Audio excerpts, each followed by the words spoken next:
to win, truly win, you must be willing to burn everything, not just your fears, not just your limitations, not just your bad habits, everything, your identity, your relationships, your beliefs, your past, your comfort, your safety, your very sense of who you are. You must be willing to watch it all turn to ash in your hands while you stand in the flames, unflinching. Understanding why burning everything is necessary requires recognizing that creation and destruction are not opposites, but partners in the dance of transformation. Every act of creation requires the destruction of what came before. Every birth destroys the pregnancy that preceded it. Every butterfly destroys the caterpillar it used to be. Every masterpiece destroys the blank canvas or raw material from which it emerged. Strategic destruction is not random violence or emotional vandalism. It is the deliberate elimination of everything that prevents you from becoming who you're meant to be. It is the conscious choice to destroy your current life structure, not because you hate what you have, but because you love what you could become more than you fear what you might lose. This destruction must be strategic, because not everything in your current life needs to be eliminated. The key is distinguishing between what serves your transformation and what prevents it, between what enhances your potential and what limits it, between what supports your authentic nature and what forces you to maintain false personas. The most important targets for strategic destruction are the identity structures that define who you think you are. These identities were formed through years of social conditioning, family expectations, educational programming, and peer pressure. They represent not your authentic nature, but the collection of roles and characteristics that others found acceptable, useful, or safe. Consider the identity of being a good person and how it might need to burn. This identity often requires you to suppress your authentic desires, avoid necessary confrontations, enable others' dysfunction, and prioritize everyone else's needs over your own development. The person committed to being good cannot pursue certain opportunities, express certain truths, or make certain choices that would serve their highest development, because those actions would contradict their moral identity. To win at the highest levels often requires actions that good people don't take: aggressive negotiation, strategic deception, ruthless prioritization of your own interests, willingness to disappoint others, comfort with others' disapproval. The identity of goodness must be burned to access the power necessary for extraordinary achievement. Similarly, the identity of being someone who doesn't hurt others often prevents the kind of boundary setting and truth-telling that real success requires. Every significant achievement disturbs someone's comfort, challenges someone's assumptions, or threatens someone's position. The person who cannot tolerate causing discomfort to others cannot achieve anything that matters. Professional identities often become cages that must be burned. The doctor who dreams of becoming an artist cannot achieve artistic greatness while maintaining their medical identity. The corporate executive who wants to build a revolutionary startup cannot create true innovation while preserving their reputation for steady, conservative decision-making. The academic who yearns to influence the real world cannot impact practical affairs while maintaining their scholarly detachment. These professional identities provide security, social status, and predictable income, but they also create psychological constraints that make transformation impossible. They define not only how you spend your time, but how you think, what risks you're willing to take, what failures you can accept, and what victories you're allowed to pursue. Relationship structures often need to burn because they maintain you in versions of yourself that no longer serve your development. The family dynamics that cast you as the responsible one, the rebel the peacekeeper, or the entertainer keep you locked in childhood patterns that prevent adult transformation. The friendships based on shared limitations, mutual complaints, or comfortable mediocrity actively resist your attempts to transcend those patterns. The romantic relationships that require you to remain small, safe, and predictable cannot survive your emergence into power and authenticity. The person who fell in love with your neediness will feel threatened by your independence. The partner who was attracted to your potential will become uncomfortable when that potential starts manifesting as actual achievement that surpasses their own. Geographic locations often need to burn because they maintain you in social contexts that reinforce your old identity.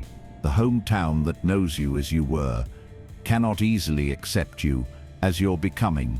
The social circles that defined your past will resist your future. The physical environments associated with your previous life will continuously trigger the thought patterns, emotional states, and behavioral habits that created your previous results. Financial structures may need to burn because they create dependency that prevents risk-taking. The steady paycheck that provides security also eliminates the hunger that drives extraordinary achievement. The safety net that protects you from failure also prevents you from discovering what you're truly capable of creating. The conservative investments that preserve your capital also prevent you from betting everything on your highest potential. Belief systems often need to burn because they limit what you consider possible, moral, or worthwhile. The religious beliefs that provide comfort and community may also prevent you from pursuing certain opportunities or expressing certain aspects of your nature. The political beliefs that give you identity and belonging may also blind you to strategies and alliances that could serve your development. The philosophical beliefs that make you feel wise and moral may also keep you from taking actions that would dramatically improve your circumstances.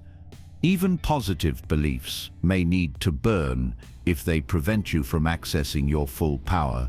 The belief that you should be grateful for what you have can prevent you from pursuing what you actually want. The belief that you should be content with enough can stop you from discovering how much you're truly capable of creating. The belief that ambition is shallow can prevent you from achieving the influence necessary to make a meaningful difference. The process of strategic destruction requires what we might call attachment audit, a systematic examination of everything in your current life to determine whether it serves your transformation or prevents it. This audit must be brutally honest because your psychological investment in maintaining certain attachments will create powerful rationalizations for why they don't need to be eliminated. When you finally commit to burning everything, when you accept that your attachments are chains rather than treasures, when you choose the unknown over the familiar, something extraordinary begins to happen. In the flames of strategic destruction, your authentic self begins to emerge like a sword being forged in fire. This emergence is not comfortable. The fire that burns away false identities, limiting relationships, and security blankets also exposes aspects of yourself that you may have never encountered. Without the familiar roles and relationships that defined your behavior, you must discover who you are when no external structure tells you how to act, think, or feel. The person who has always been the responsible one in their family discovers what they're like when they're not constantly managing others' problems. The individual who has always sought others' approval learns what their authentic preferences are when they're not filtering every choice through others' expectations. The one who has always played it safe finds out what they're capable of when fear is no longer their primary decision-making criterion. This self-discovery process reveals that much of what you thought was your personality was actually just adaptive responses to external circumstances. The shyness that you believed was your natural temperament may have been a learned response to environments where boldness was punished. The people-pleasing that felt like kindness may have been a survival strategy developed to maintain relationships that were conditional on your usefulness. The aggression that you suppressed as antisocial may actually be healthy assertiveness that was mislabeled in childhood. The selfishness that you were taught to be ashamed of may be authentic self-respect that was discouraged by people who benefited from your self-neglect. The pride that you learned to hide may be genuine confidence that was uncomfortable for others who lacked similar self-assurance. As the fire burns away these adaptive responses, your authentic preferences, values, and capabilities begin to emerge. You discover interests that were suppressed because they didn't fit your assigned role. You uncover talents that were undeveloped because pursuing them would have required disappointing others. You access energy and motivation that were blocked by the effort required to maintain false personas. This authentic emergence often surprises people because they discover they're quite different from who they thought they were. The person who believed they were naturally passive discovers they have strong opinions and the courage to express them when they're not managing others' emotional responses. The individual who thought they were inherently social discovers they prefer solitude when they're not performing for others' entertainment. The one who assumed they were risk-averse finds they're actually quite adventurous when they're not bound by others' need for predictability. The person who believed they lacked ambition realizes they were simply suppressing their drive to avoid triggering others' insecurity about their own lack of achievement. The fire of authentic self-discovery also reveals capabilities that were invisible when your energy was consumed by maintaining false identities and managing others' expectations.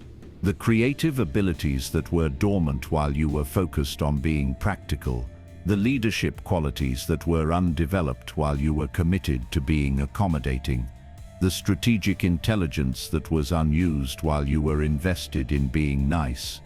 These capabilities emerge not because they're newly developed, but because the psychological resources that were previously devoted to identity maintenance are now available for authentic expression and genuine achievement. You don't become someone new. You become who you always were underneath the layers of social conditioning and adaptive behavior. But this emergence is not automatic. The fire creates the conditions for authentic self-discovery, but you must actively engage with the process. You must be willing to experiment with new behaviors, explore unfamiliar interests, and express aspects of yourself that feel foreign or frightening. You must become a researcher studying your own authentic nature, rather than an actor performing familiar roles. This experimental phase requires courage because you're essentially learning to be yourself without instructions or guarantees. You must try new approaches to relationships, work, creativity, and decision-making without knowing whether these approaches will be successful.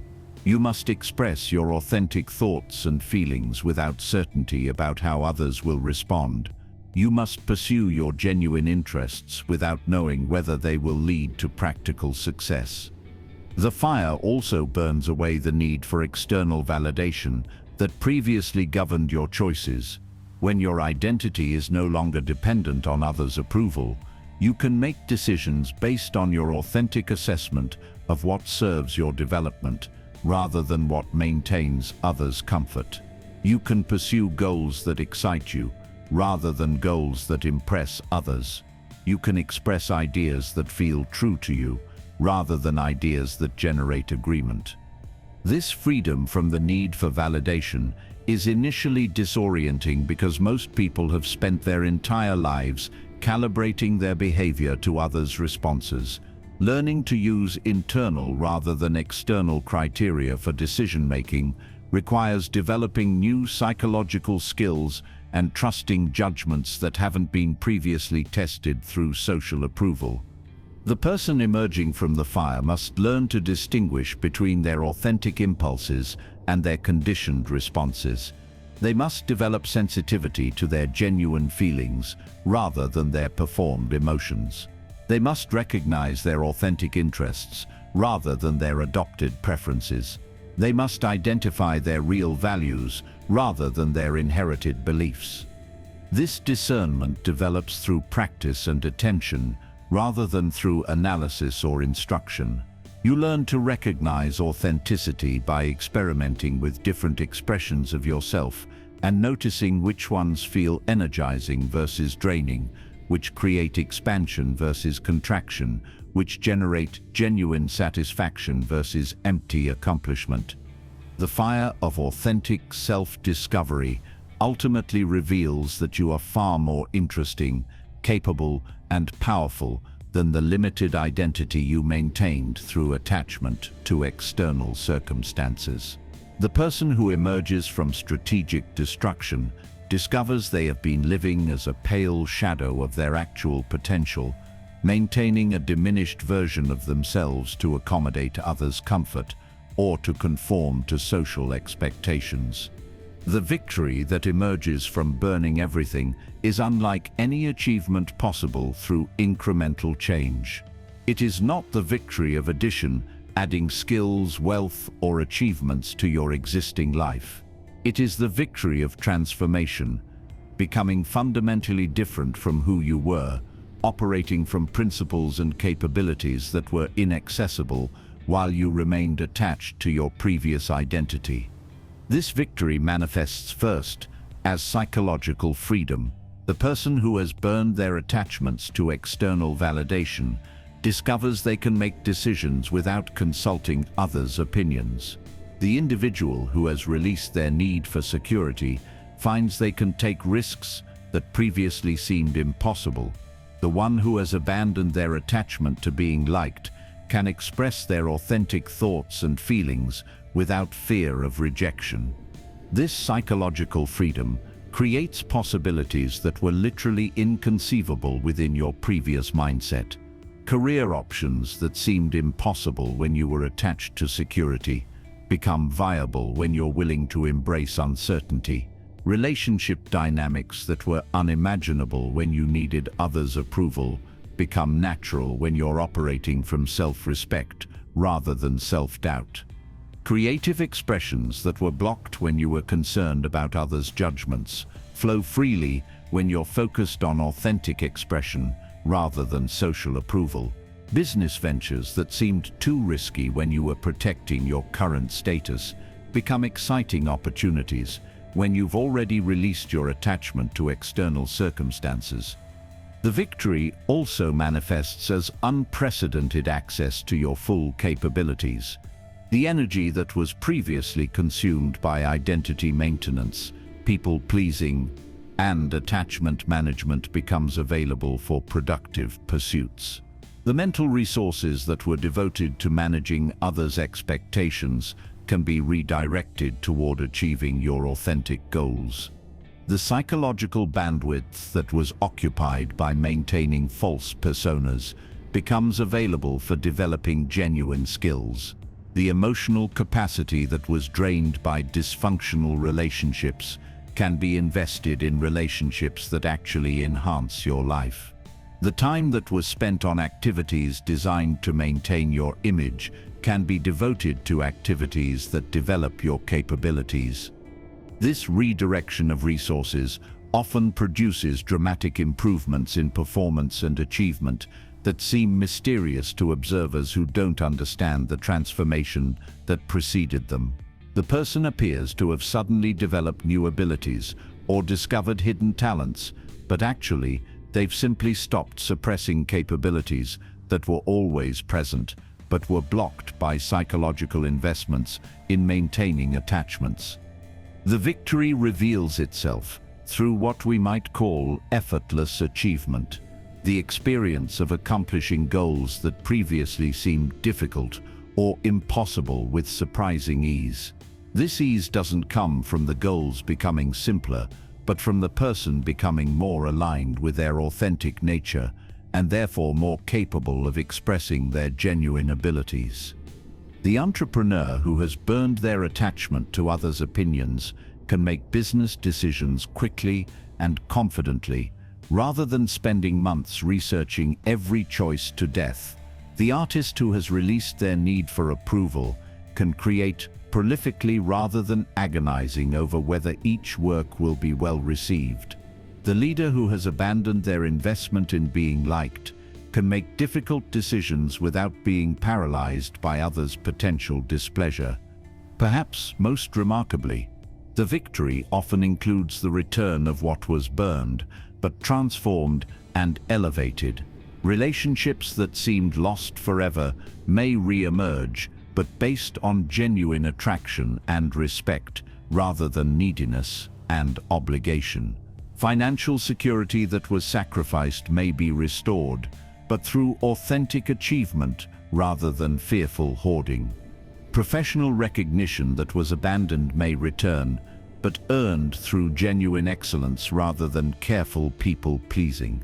Social connection that was released may be re-established, but with people who appreciate your authentic self rather than your performed persona. This return is not guaranteed and cannot be pursued directly. It emerges as a byproduct of authentic living rather than as a goal in itself.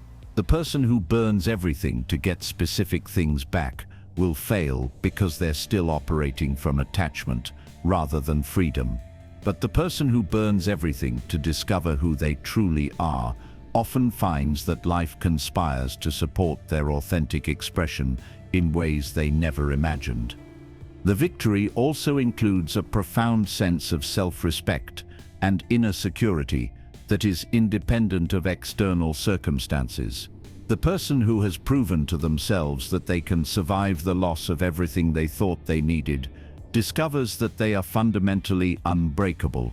They develop confidence that is based on their demonstrated ability to create value rather than on their ability to maintain favorable circumstances. This inner security creates a kind of fearlessness that enables extraordinary achievement. The person who knows they can survive losing everything is not afraid of risking everything. The individual who has already burned their bridges to mediocrity cannot retreat to familiar limitations. The one who has destroyed their safety nets must succeed or create new ones. This fearlessness attracts opportunities, relationships, and resources that are unavailable to people who are operating from places of fear and attachment. Others sense the authentic confidence and capability that emerge from someone who has proven their willingness to burn everything for their authentic development. The victory ultimately reveals that what you thought you couldn't live without were actually the very things preventing you from living fully. The attachments that felt like treasures were actually chains. The security that seemed essential was actually a prison. The identity that felt authentic was actually a performance that prevented you from discovering who you really are. We have journeyed through the fire together, and now you stand at the threshold of the most important decision you will ever make. You can return to the comfortable illusion that victory comes through careful addition, that you can have everything you want while keeping everything you have, that transformation is possible without destruction. You can continue building additions onto the foundation of your current limitations while wondering why your achievements feel hollow and your potential remains unrealized. Or you can embrace the terrifying truth that has shaped every great achievement in human history. To win, you must be willing to burn everything. Most people will never make this choice because they would rather live with familiar limitation than risk unknown possibility. They will spend their lives wondering what they could have achieved if they had been willing to sacrifice everything for their highest development. They will maintain their attachments and wonder why their achievements feel empty, their relationships feel superficial, and their potential remains unrealized. But you have now seen beyond the illusion. You know that your attachments are chains, your comfort zones are cages, and your security systems are the very mechanisms preventing you from becoming who you're meant to be. You understand that between you and everything you've ever dreamed of accomplishing stands everything you've ever been, and only one can survive. The match is in your hand. The choice is before you. The question is not whether you want to win. The question is whether you want to win badly enough to burn everything that has kept you from winning until now. To win, you must be willing to burn everything. The fire is waiting. Your authentic self is waiting. Your greatest victory is waiting. What are you waiting for? This is not a metaphor. This is not motivational rhetoric designed to inspire temporary enthusiasm. This is a practical instruction for accessing capabilities that remain forever blocked while you cling to the identity structures, relationship patterns, and security systems that created your current results. The choice before you is binary. You cannot partially burn everything. You cannot strategically preserve some attachments while releasing others. You cannot transform while maintaining the psychological, social, and practical arrangements that require you to remain who you've been. The fire demands complete surrender, or it provides no transformation at all. If you choose the path of burning everything, understand what you are accepting. You are choosing to disappoint people who have psychological investments in maintaining you as you are. You are choosing to lose relationships that cannot survive your transformation. You are choosing uncertainty over security, possibility over predictability, authentic expression over social approval. You are choosing to discover who you really are, rather than continuing to perform who you think you should be. You are choosing to develop capabilities you've never tested, rather than relying on skills you've already mastered. You are choosing to create value according to your authentic vision, rather than producing results that maintain others' comfort. But if you make this choice, if you commit completely to the fire of strategic destruction, you will discover something that people who cling to their attachments never learn. You are far more resilient, capable, and powerful than you imagined while you were identifying yourself with your circumstances. You will find that the identity you thought was you was actually just a collection of adaptive responses that could be discarded without losing anything essential. You will realize that the relationships you thought you couldn't live without were often preventing you from discovering relationships based on authentic attraction rather than mutual neediness. You will understand that the security you thought you required was often the very thing preventing you from developing the capabilities that would make you genuinely secure. You will recognize that the approval you thought you needed was keeping you trapped in performances that prevented others from knowing and appreciating who you actually are. To understand why burning everything is so difficult, we must examine the psychology of attachment, the powerful human tendency to derive identity, security, and meaning from external objects, relationships, and circumstances that we've learned to consider essential to our well-being. Attachment begins in early childhood, when we learn to associate certain people, places, and things with safety, love, and survival. The child's attachment to their parents, their home, their familiar routines, serves crucial developmental functions by providing the stability necessary for healthy growth.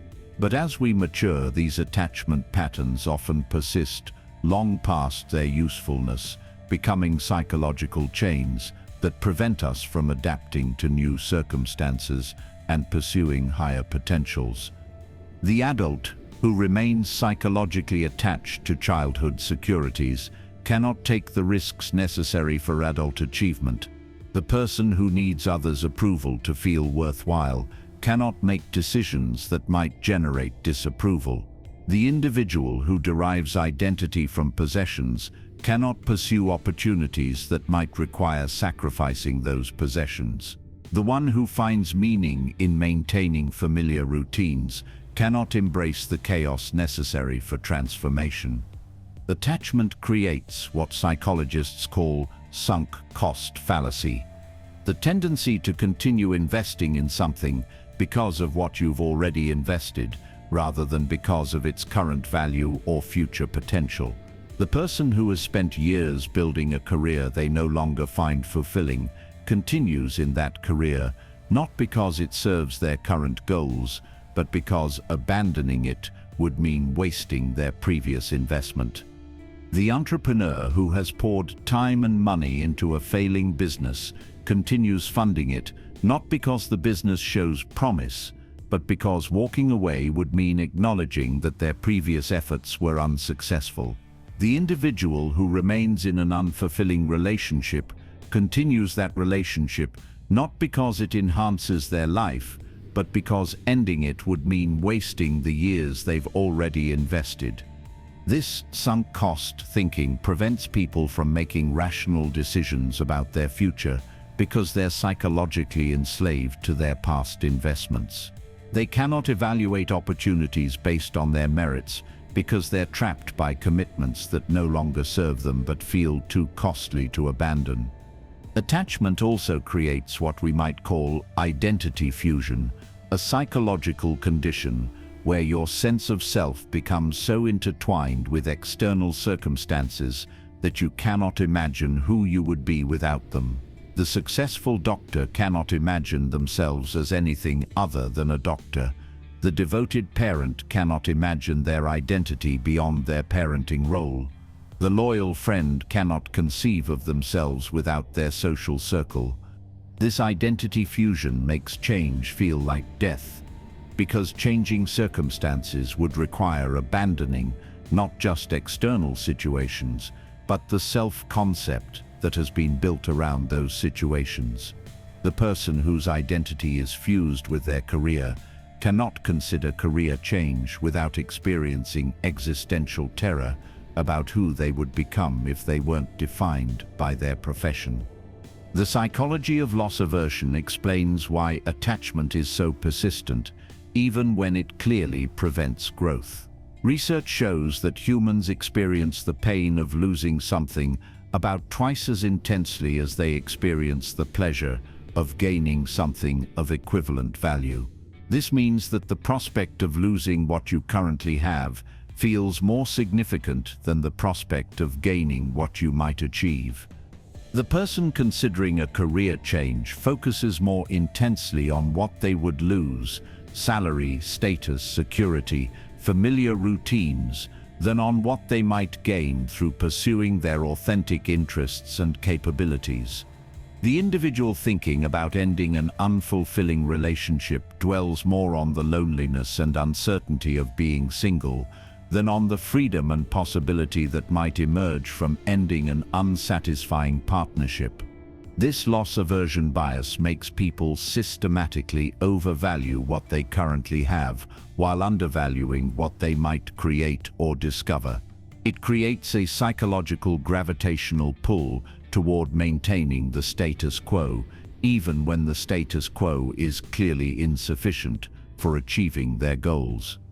Attachment also serves what psychologists call terror management functions. It helps people cope with the existential anxiety that comes from recognizing the ultimate uncertainty and impermanence of human existence. The person who is deeply attached to their possessions, relationships, and identities can maintain the illusion that life is stable and predictable, that they have some control over their circumstances, that meaning and security can be found in external arrangements. Burning everything requires confronting the terror that attachment helps avoid, the recognition that nothing external can provide lasting security, that all circumstances are temporary, that meaning must be created from within rather than found in external arrangements. This confrontation with existential reality is so frightening that most people will choose familiar limitation over unknown possibility, comfortable suffering over uncertain transformation. The attachment system also creates powerful social bonds that resist individual transformation. Your family, friends, colleagues, and community all have psychological investments in maintaining you as the person you've been, because your stability supports their own sense of predictability and control. When you begin to change dramatically, you threaten not just your own identity, but the identities of everyone who has defined themselves in relationship to who you used to be. The family member who begins to transform often encounters resistance from other family members who need them to remain in their familiar role.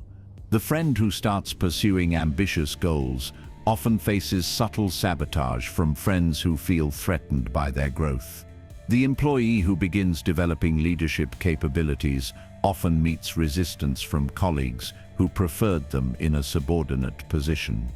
This social resistance to individual transformation means that burning everything often requires accepting that you may lose relationships with people who cannot adapt to your changes.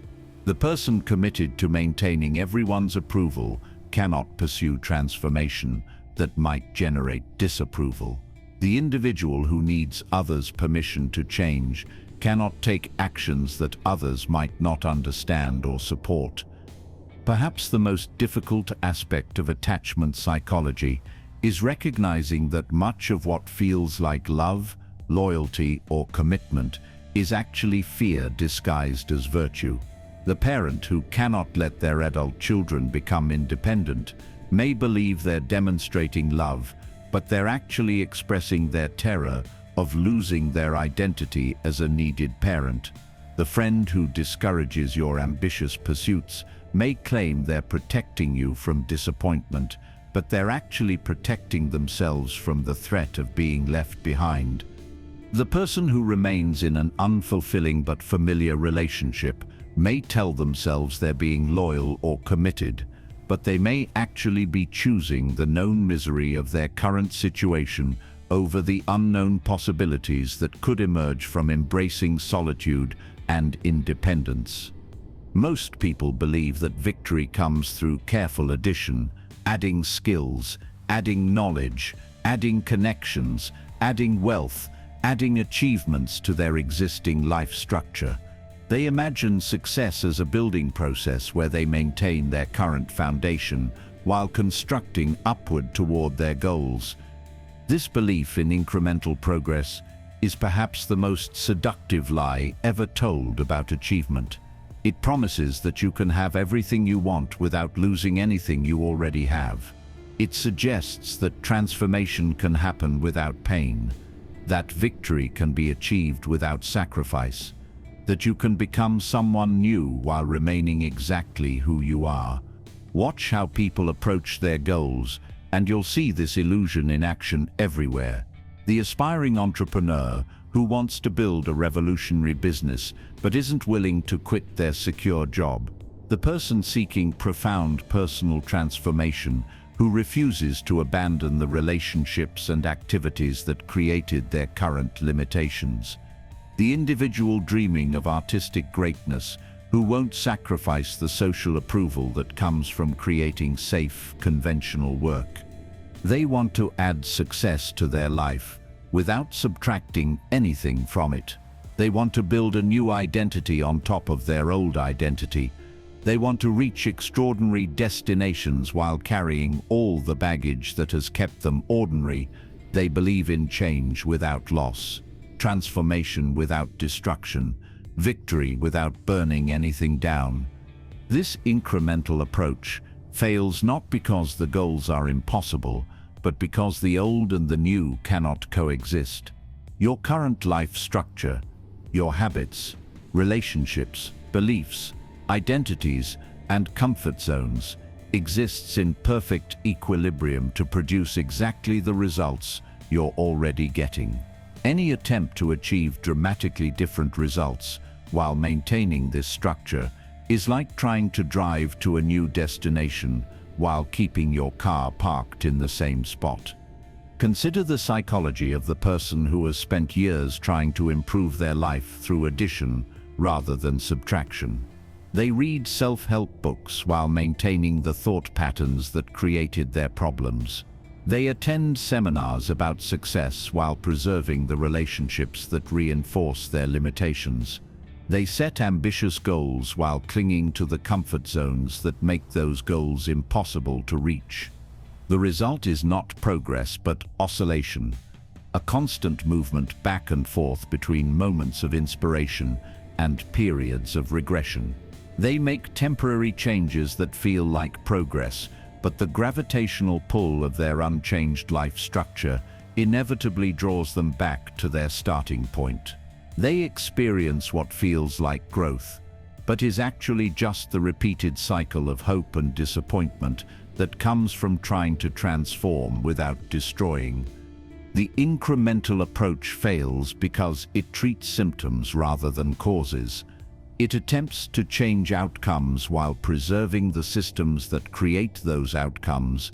It seeks external transformation while maintaining internal stagnation. It promises victory while ensuring that the very forces that prevented victory in the past remain fully operational. But perhaps the most insidious aspect of incremental change is how it provides the illusion of progress without the reality of transformation. People can spend decades feeling like they're working toward their goals while never actually moving closer to achieving them. They can maintain hope while avoiding the terror and exhilaration of real change. They can feel virtuous about their efforts while never confronting the truth about what those efforts have actually accomplished. The person committed to incremental change often becomes addicted to the process rather than focused on results. They love learning about success more than achieving it. They enjoy planning for transformation more than experiencing it. They become experts at preparing for change while remaining mysteriously unable to actually change. This addiction to process without progress serves a psychological function. It allows them to maintain their identity as someone who is working toward their goals while avoiding the existential terror of discovering what they're truly capable of becoming. It provides meaning without risk, hope without vulnerability, the appearance of transformation without its reality. The incremental approach also fails because it underestimates the power of the existing system to resist change. Your current life structure has momentum, inertia, and self-reinforcing feedback loops that actively work against any attempts at modification. Every habit you've developed, every relationship you've maintained, every belief you've accepted, every comfort zone you've established, all of these create powerful forces that resist disruption. When you try to change incrementally, you're essentially trying to overpower this entire system while leaving it intact. You're fighting against forces that have been building momentum for years or decades, while giving those same forces continued permission to operate. You're trying to swim upstream while the current remains at full strength. True transformation requires not overpowering the existing system, but destroying it entirely and building something completely new from the ground up. It requires not fighting against your current life structure, but eliminating it so completely that no trace remains to pull you back toward your old patterns. Tonight, we explore the most terrifying truth about victory, that it demands nothing less than total immolation of everything you've ever been. The successful person is not someone who carefully preserved what they had while adding new achievements. The truly victorious are those who had the courage to burn their entire world to the ground and rebuild it according to their will. This is not about motivation.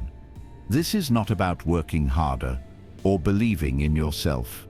This is about accepting that between you and everything you've ever wanted stands everything you've ever been, and only one can survive.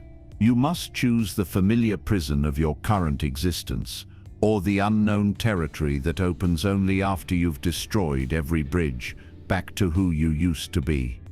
Over the next hour, we will journey into the psychology of radical transformation, the necessity of strategic destruction, and the ultimate freedom that comes only to those brave enough to incinerate their past completely. You will discover why your attachments are your enemies, why your comfort is your cage, and why victory belongs only to those willing to become unrecognizable to themselves.